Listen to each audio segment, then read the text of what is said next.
1/6/24 പ്രഭാതമുരളി ബാബ്ദാദ മധുബൻ. ബാബു പറയുന്നു, മധുരമായ കുട്ടികളെ, നിങ്ങളേവരും പരസ്പരം ആത്മീയ സഹോദരന്മാരാണ്. നിങ്ങളുടേത് ആത്മീയ സ്നേഹമായിരിക്കണം. ആത്മാവിന് സ്നേഹം ആത്മാവിനോടാകണം, ശരീരത്തോടല്ല. ചോദ്യം: ബാബ തൻ്റെ വീടിൻ്റെ ഏതൊരു വണ്ടർഫുൾ കാര്യമാണ് കേൾപ്പിച്ചത്?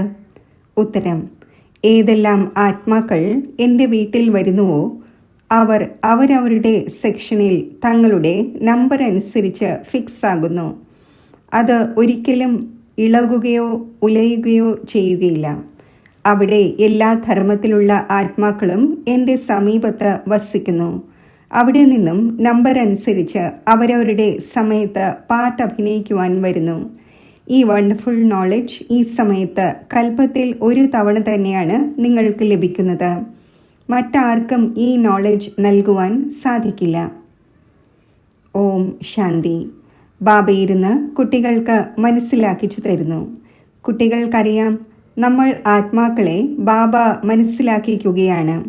ബാബ സ്വയം ആത്മാക്കളുടെ പിതാവാണ് എന്ന് മനസ്സിലാക്കുന്നു. ഇങ്ങനെ ആരും മനസ്സിലാക്കുന്നില്ല.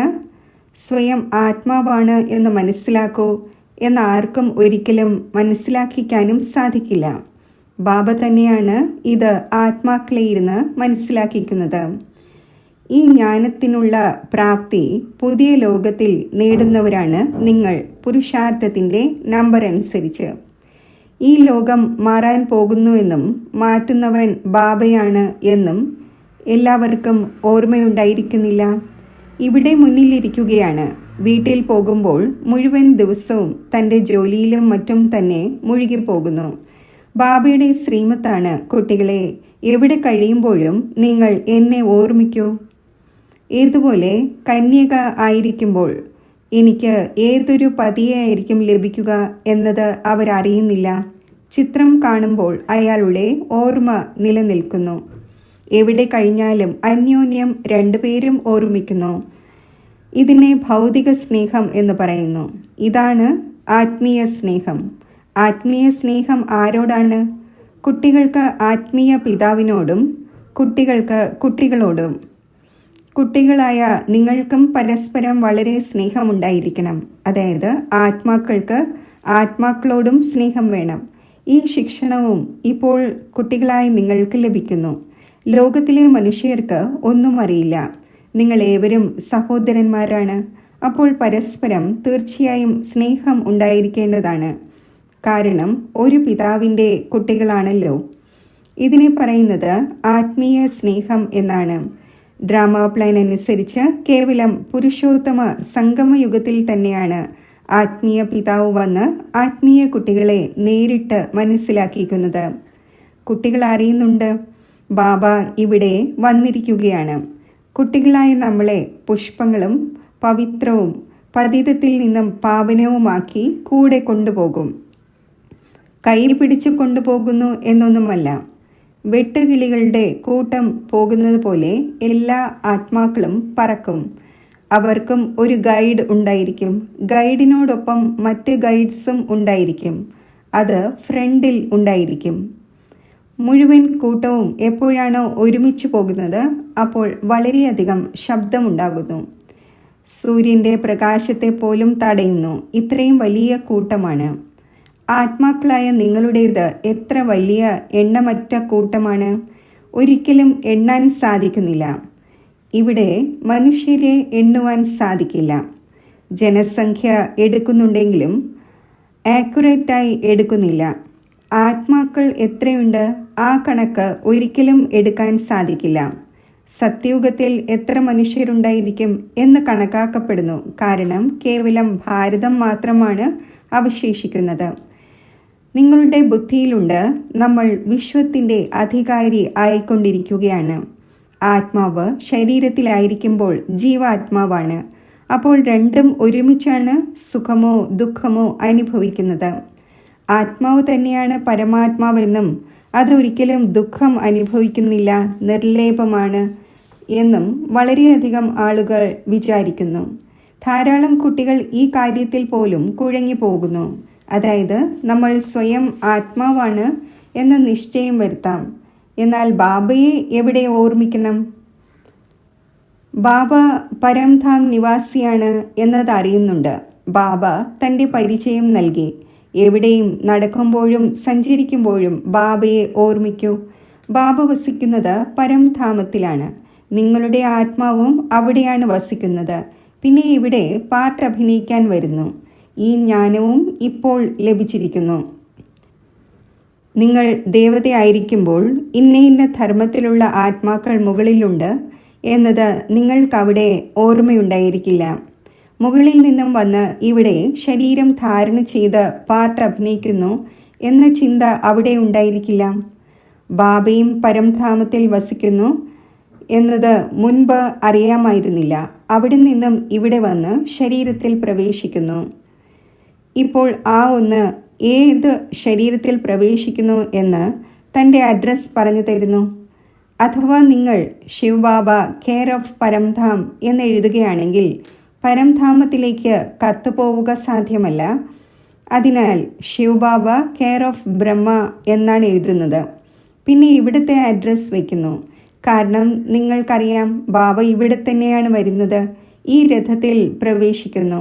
അല്ലെങ്കിൽ തന്നെ ആത്മാക്കളും മുകളിൽ വസിക്കുന്നവരാണ്. നിങ്ങൾ സഹോദരന്മാരാണ്. സദാ ഇത് മനസ്സിലാക്കൂ. ഇത് ആത്മാവാണ്. ഇന്നയാളുടെ പേര് ഇതാണ്. ആത്മാവിനെ ഇവിടെ നോക്കുന്നു. പക്ഷേ മനുഷ്യൻ ദേഹാഭിമാനത്തിൽ വന്നു പോകുന്നു. ബാബ ദേഹി അഭിമാനിയാക്കുന്നു. ബാബ പറയുന്നു, നിങ്ങൾ സ്വയം ആത്മാവാണ് എന്ന് മനസ്സിലാക്കൂ. പിന്നെ എന്നെ ഓർമ്മിക്കൂ. ഈ സമയത്ത് ബാബ മനസ്സിലാക്കിച്ചു തരുന്നു, ഞാൻ ഇവിടെ വന്നിരിക്കവേ കുട്ടികൾക്ക് വന്ന് ജ്ഞാനവും നൽകുന്നു. പഴയ ഓർഗൻസ് എടുത്തിരിക്കുകയാണ്. അതിൽ മുഖ്യമായി ഈ വായും കണ്ണുമാണ്. ജ്ഞാനാമൃതം വായിലൂടെ ലഭിക്കുന്നു. ഗൗമുഖം എന്ന് പറയുന്നുണ്ടല്ലോ, അതിനർത്ഥം ഈ മാതാവിൻ്റെ വായാണ്. മുതിർന്ന മാതാവിലൂടെ നിങ്ങളെ അഡോപ്റ്റ് ചെയ്യുന്നു. ആര്?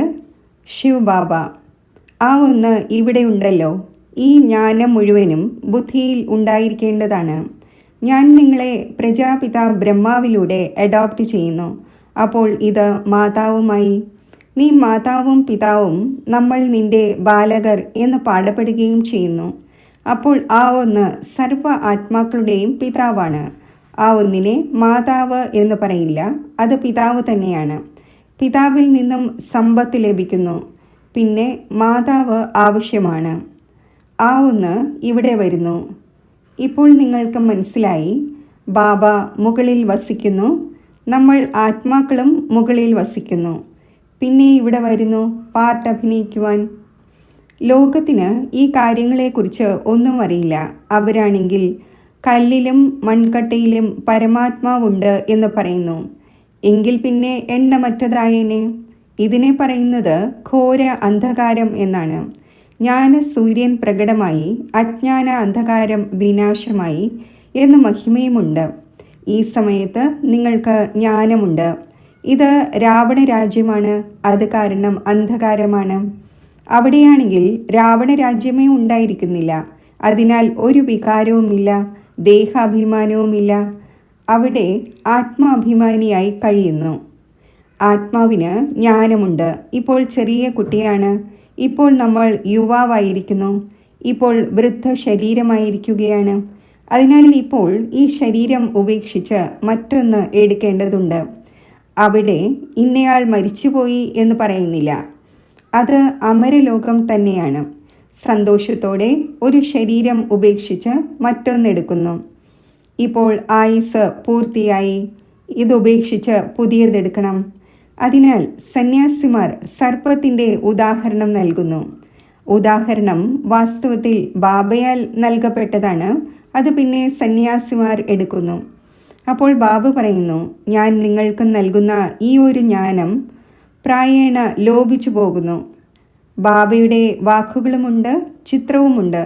എന്നാൽ മാവിൽ ഉപ്പ് പോലെയാണ്. ബാബ ഇരുന്ന് അർത്ഥം മനസ്സിലാക്കിച്ചു തരുന്നു.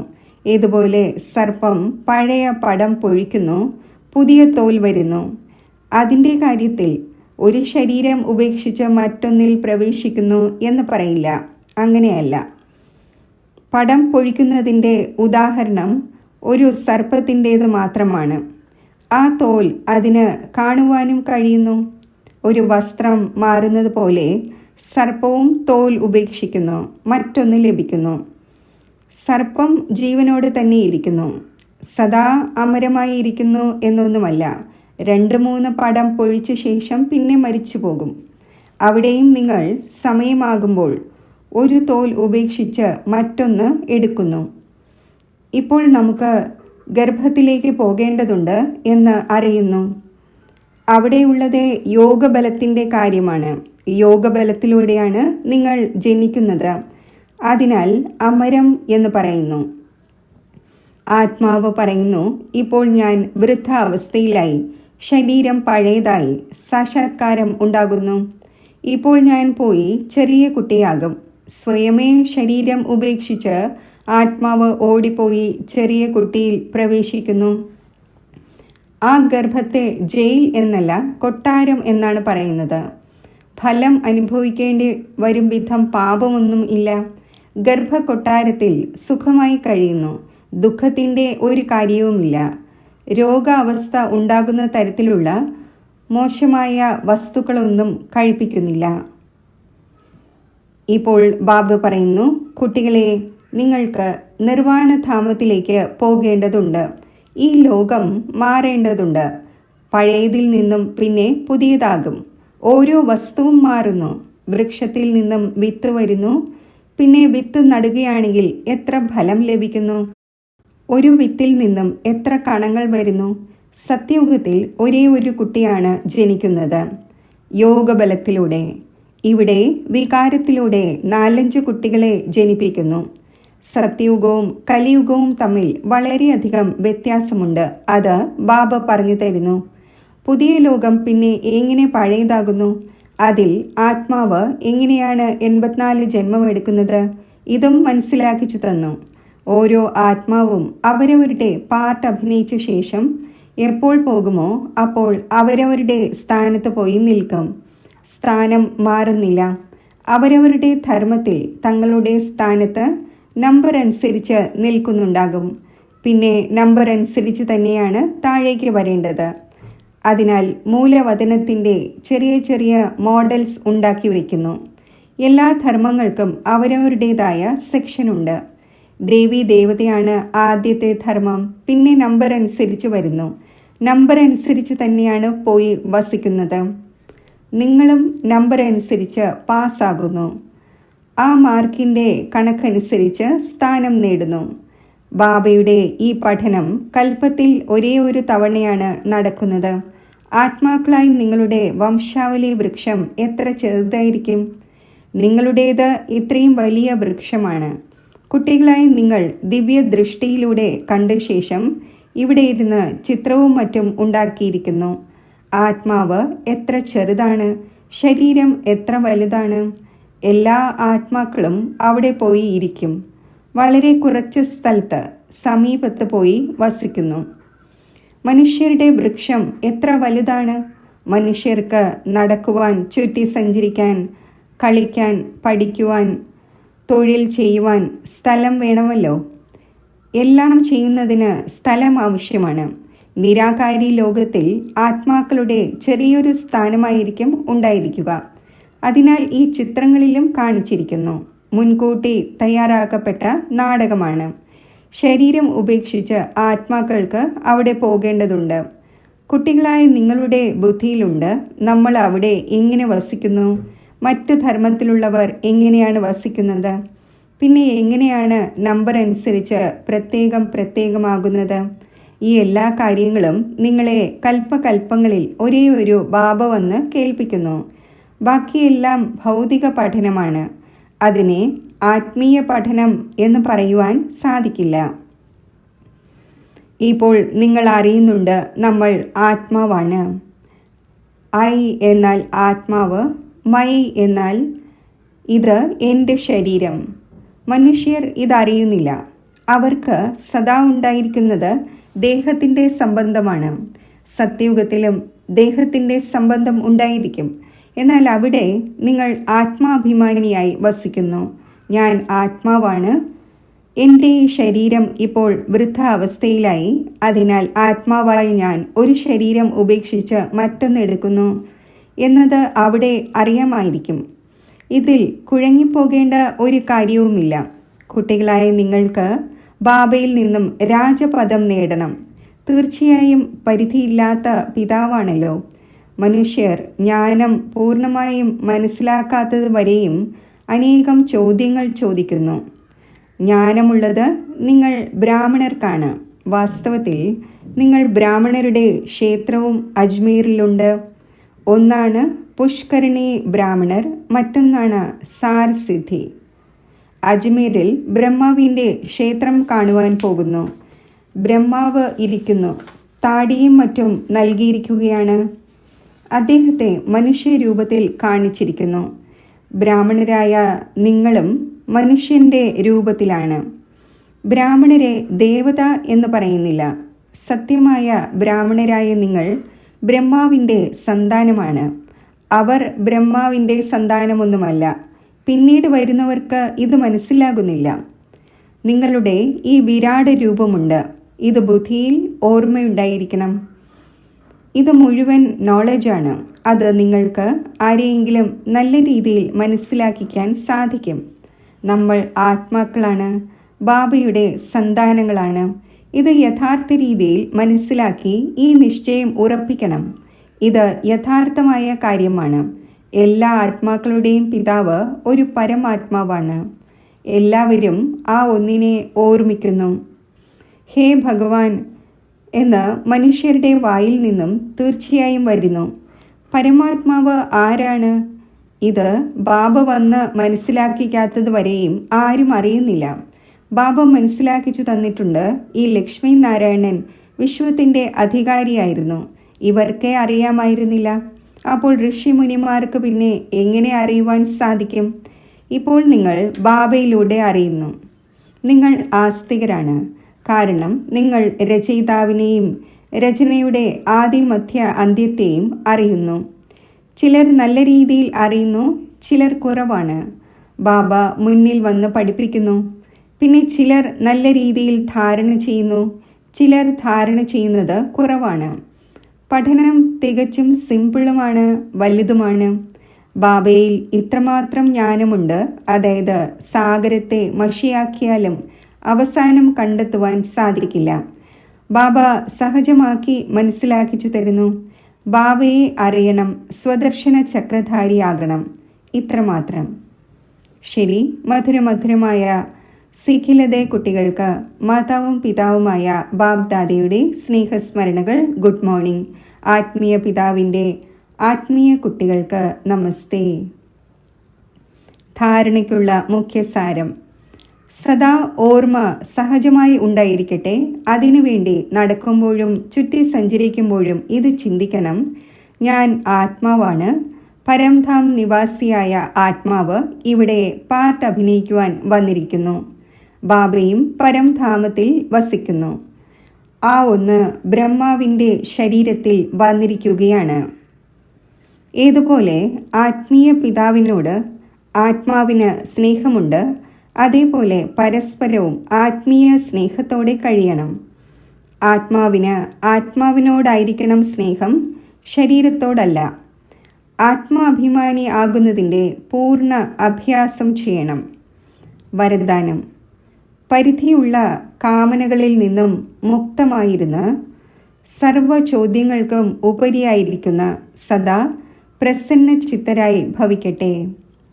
ഏതു കുട്ടികൾ പരിധിയുള്ള കാമനകളിൽ നിന്നും മുക്തമായിരിക്കുന്നുവോ അവരുടെ മുഖത്തിൽ പ്രസന്നതയുടെ തിളക്കം കാണപ്പെടുന്നു. പ്രസന്ന ചിത്തർ ഒരു കാര്യത്തിലും ചോദ്യചിത്തരാകുന്നില്ല.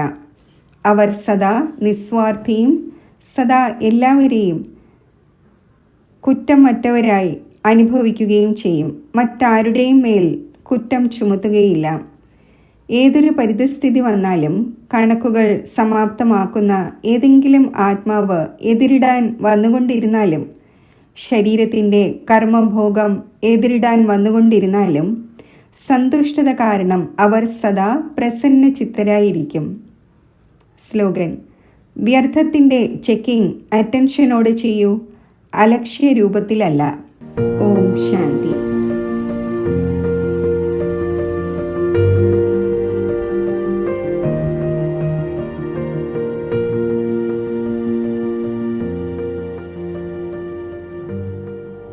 യോഗത്തിൻ്റെ അഭ്യാസം. ഞാൻ എൻ്റെ ആത്മസ്വരൂപത്തെ സ്മൃതിയിൽ കൊണ്ടുവരുന്നു.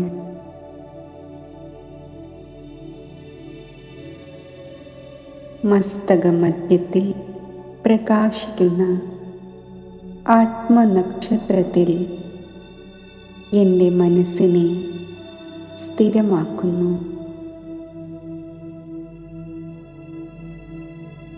ഈ അന്തർമുഖതയാകുന്ന ഗുഹയിൽ ഞാൻ എൻ്റെ തപസ്വി സ്വരൂപത്തിൽ സ്ഥിതി ചെയ്യുമ്പോൾ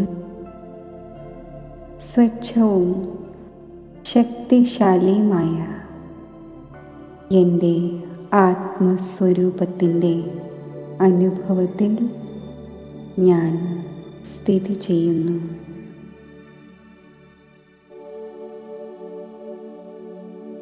ഈ സ്ഥിതിയിലിരുന്നു കൊണ്ട് ഹോളിയസ്റ്റും സ്വീറ്റസ്റ്റുമായ ബാബയുമായി മധുരമായ കൂടിക്കാഴ്ച ഞാൻ നടത്തുകയാണ്.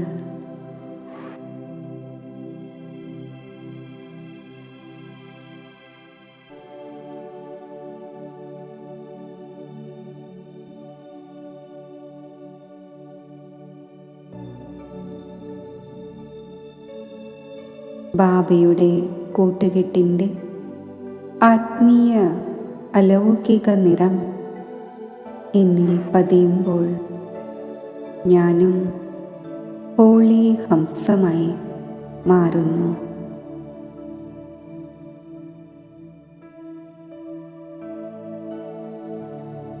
എന്നിൽ അവിനാശി സന്തോഷം നിറയുന്നു.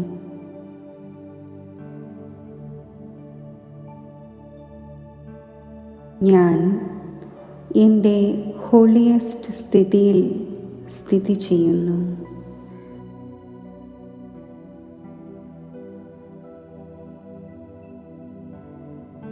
സങ്കല്പത്തിലോ സ്വപ്നത്തിലോ പോലും ഉള്ള അപവിത്രത പൂർണ്ണമായും നീക്കം ചെയ്യുന്ന ഈ പരമ പവിത്ര സ്ഥിതിയിൽ സ്ഥിതി ചെയ്യുമ്പോൾ പരമോന്നതമായ ആത്മീയ സുഖത്തിൻ്റെയും ശാന്തിയുടെയും അനുഭവം എനിക്കുണ്ടാകുന്നു.